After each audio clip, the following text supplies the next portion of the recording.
All right, let's get right into it.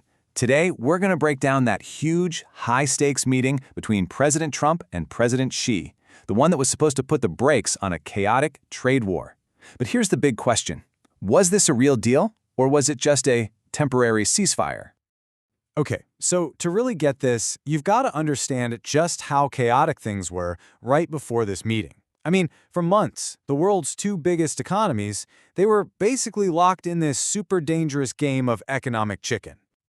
Just look at this timeline from 2025. It tells the whole story. I mean, it kicks off in February with a 10% tariff. Okay, not great. But then, bam, by April, it shot up to 54%. And get this, just a week later, it hits a crazy peak of 145%. Yeah, you heard that right. It dipped a little in May, sure, but then shot right back up to 55% in June. This kind of whiplash, well, it was creating massive uncertainty for everyone, pushing both economies right to the brink. So, right in the middle of all this chaos, what happens? President Trump and President Xi sit down for a meeting at an airport in Busan, South Korea. And you gotta remember, this was their first face-to-face in 6 years. The stakes? Well, they were about as high as they could possibly get. And out of that meeting came what everyone was calling a breakthrough. But, and this is the really interesting part, what that breakthrough actually means? Well, that totally depends on which side you're listening to.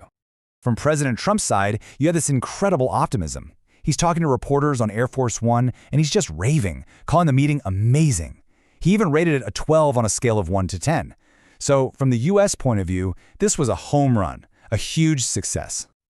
But reporters on the ground immediately started pumping the brakes a little. Laura Bicker from the BBC made a really crucial point. For all the positive talk, this wasn't some formal signed and sealed deal. Her words were, "There is no ink on paper."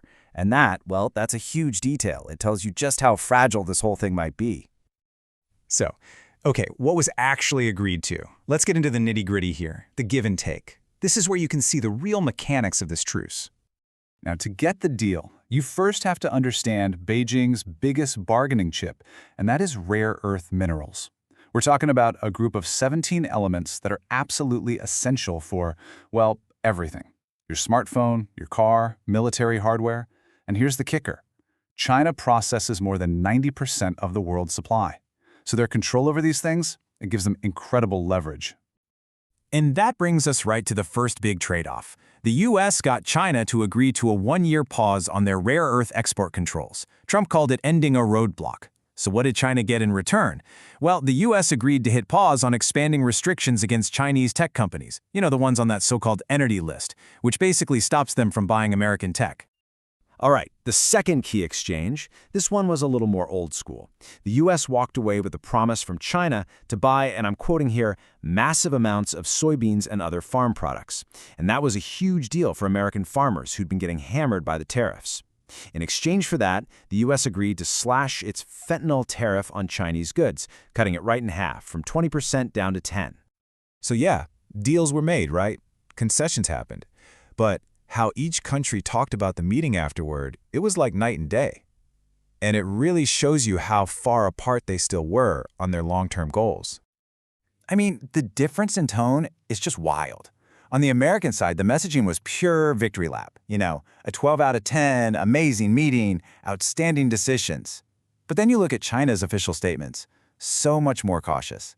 They're calling it a good start, saying the results were hard-won, and they immediately started talking about continuing the talks as soon as possible. That doesn't sound like a finished deal, does it?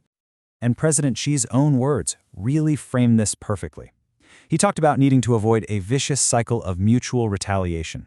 So he's positioning this whole meeting not as some kind of final victory, but really as a practical step to just cool things down, to de-escalate a fight that was hurting everybody. And that's why most experts and analysts kind of landed on this one description, an uneasy truce. This isn't a peace treaty, it's a pause. The big fundamental fight, that long, still simmering trade war, it's not over, not by a long shot. Which brings us to probably the most important point of all, what this truce didn't solve. Because, the really big, thorny issues between the U.S. and China, they weren't even really discussed. Yeah, one analyst put it perfectly, calling them the 4 Ts. These are the huge issues that are still out there. First, Taiwan, that democratic island that Beijing sees as its own. Trump flat out said it never came up. Then you've got complex trade stuff like transshipments. Third, the whole battle over TikTok and data security. And finally, maybe the biggest T of all, technology. We're talking about the race for things like advanced AI chips. That's the real heart of the rivalry, and none of it was touched. So where does that leave us? Well, with this big question. Look, a crisis was definitely dodged, for now. But with all these massive, fundamental disagreements still just sitting there, are we looking at a real reset in the relationship? Or are we all just kind of holding our breath, waiting for the clock to run out on this truce?